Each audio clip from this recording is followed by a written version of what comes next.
عبادت کی مختلف حالتیں فی نفس ہی عبادت نہیں۔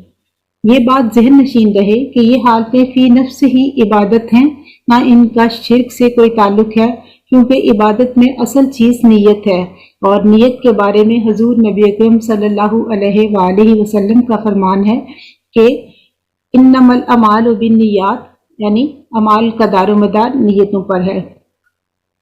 کوئی عمل نیت کے بغیر مقبول نہیں، لہذا دوران قیام ہاتھ باندھنے کا بھی عبادت سے کوئی تعلق نہیں جب تک کہ اس میں نیت کو شامل نہ کر لیا جائے۔ از روئے فقہ و شرع قیام کے فرائض و واجبات میں یہ شامل نہیں کہ قیام محض کھڑے ہونے کی حالت کو کہتے ہیں۔ یہ ایک جداگانہ عمل ہے جس کا ہاتھ باندھنے یا نہ باندھنے سے کوئی تعلق نہیں۔ حنفی، شافعی، حنبلی اور مالکی طریقوں میں وہ جس طرح بھی قیام کریں، سب حالتیں فقہ کی روح سے جائز ہیں۔ ایک کے نزدیک ہاتھ باندھنا اللہ کے لیے عبادت ہے، اور دوسرے کے نزدیک ہاتھ کھلے چھوڑے رکھنا بشرطے کہ اس میں نیت کا عنصر شامل ہو۔ کوئی یہ نہیں کہہ سکتا کہ میرا قیام عمل عبادت ہے اور تمہارا قیام برائے تعظیم شرک ہے، کیونکہ تعظیم میں عبادت کی نیت ہی شامل نہیں، تو وہ شرک کیوں کر ہو سکتا ہے؟ کون سی حالت اللہ تعالیٰ کے لیے ہے اور کون سی اللہ تعالیٰ کے لیے نہیں، اس کے تعین کا دار و مدار آپ کی نیت پر ہے۔ اگر قیام عبادت کی نیت سے کیا جائے تو پھر اللہ تعالیٰ کے سوا کسی اور کے لیے کرنا شرک ہوگا۔ اگر تعظیم کے لیے ہو تو پھر شرک کا سوال ہی پیدا نہیں ہوتا۔ عبادت اور تعظیم میں یہ فرق بہرحال ملحوظ رکھنا لازمی ہے کہ یہ حالت عبادت کے لیے ہے اور یہ تعظیم کے لیے۔ اس بحث کا ماحصل یہ ہے کہ عبادت کا تعلق نیت سے ہے، قیام سے نہیں، اور قیام مطلق کھڑے ہونا ہے، اس کا ہاتھوں کے ساتھ تعلق نہیں، کھولے جائیں یا باندھے جائیں بالکل برابر ہے۔ قیام عبادت ہے تو نماز کی باقی حالتیں کیا ہیں؟ اس پہ ہے کہ اگر ہم ارکان نماز پر غور کریں تو نماز کی حالتوں میں قیام کے بعد رکوع و سجود، قوما اور کودا اس کا حصہ ہے۔ قیام نماز کا حصہ ہے تو قعود بھی نماز کا حصہ ہے۔ قیام عبادت ہے تو قعود یعنی بیٹھنا بھی عبادت ہے۔ قیام اللہ تعالیٰ کے لیے ہے تو قعود بھی اسی کے لیے ہے۔ یہ سب حالتیں نماز کے فرائض و واجبات میں شامل ہیں، اور قابل غور بات یہ ہے کہ تشہد میں اللہ تعالیٰ نے اپنے حبیب صلی اللہ علیہ وآلہ وسلم پر سلام بھیجنا بھی شامل کر دیا ہے اور اسے نماز کا جز بنا دیا ہے۔ اس کا مطلب یہ ہے کہ اگر یہ حالتیں غیر خدا کے لیے شرک ہوتی تو آپ نماز میں شرک کے مرتکب ہو رہے ہوتے، مگر ایسا نہیں، کیونکہ یہ حالت قعود و قیام اللہ تعالیٰ کے لیے عبادتاً ہے اور رسول اللہ صلی اللہ علیہ وآلہ وسلم کے لیے تعظیماً ہے۔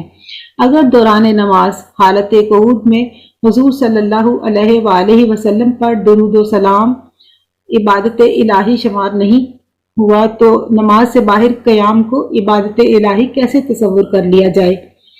اب ہے کہ کس طرح کا قیام عبادت ہے۔ نماز میں دوران قیام ہاتھ ناف کے نیچے باندھے جاتے ہیں۔ اگر کوئی نماز کے علاوہ اللہ تعالیٰ کے سوا کسی اور کے لیے ایسا کرے گا، جیسا کہ مغربی دنیا میں کسی کی خاطر ادب بجا لانے کے لیے ایسا کیا جاتا ہے، تو کچھ لوگ کہیں گے کہ استغفر اللہ العظیم، یہ عمل تو عبادت ہے لہٰذا شرک ہے۔ لیکن وہ فقہ مالکی اور جعفری کے لوگوں کے بارے میں کیا کہیں گے جو قیام کی حالت میں اپنے ہاتھ کھلے چھوڑ دیتے ہیں؟ ان مذاہب میں ارسال الیدین یعنی ہاتھوں کو کھلا چھوڑ کر قیام کرنا ہی عبادت ہے۔ تو کیا ہمیں یہ کہنا چاہیے کہ ان مذاہب میں اگر وہ نماز کے علاوہ کسی اور کے لیے ایسا کرتے ہیں تو شرک کے مرتکب ہوتے ہیں؟ بالکل نہیں، کیونکہ ایسا کہنا فقدان علم کا نتیجہ ہوگا۔ قیام از روئے سنت جائز ہے۔ اس بحث سے یہ تو واضح ہو گیا کہ قیام فی نفس ہی عبادت نہیں، اس کے عبادت قرار پانے کا دار و مدار نیت پر ہے۔ قیام ایک جائز عمل ہے، خواہ وہ تعظیم کے لیے ہو یا نہ ہو۔ سوال یہ ہے کہ کیا قیام ایک مسنون عمل ہے یا صرف جائز ہے؟ لہٰذا کچھ احادیث سے ہم براہ راست اس کا جائزہ لیں گے کہ قیام از روئے سنت جائز ہے۔ اقسام قیام